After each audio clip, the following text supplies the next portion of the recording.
నేను 2-3 హాస్పిటల్కి వెళ్ళాను. నాకు ఎక్కడ చూసినా వాళ్ళు ఆపరేషన్, అది గుజ్జు మొత్తం అరిగిపోయింది, ఆపరేషన్ చేయాలన్నారు. నాకు ఇష్టం లేకుండే నేను వాళ్ళ ద్వారా తెలుసుకొని ఈ ఆయుర్వేద మందులు వాడుతున్నాను. డాక్టర్ మహమ్మద్ హాస్పిటల్కి వచ్చాను. వాళ్ళు ట్రీట్మెంట్ ఇస్తారు. ఆయుర్వేద హాస్పిటల్కి వచ్చాము.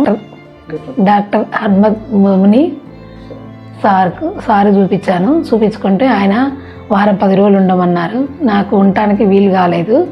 నేను ఇంట్లోనే ట్రీట్మెంట్ తీసుకున్నాను. 2-3 నెలల్లో తగ్గిపోయింది.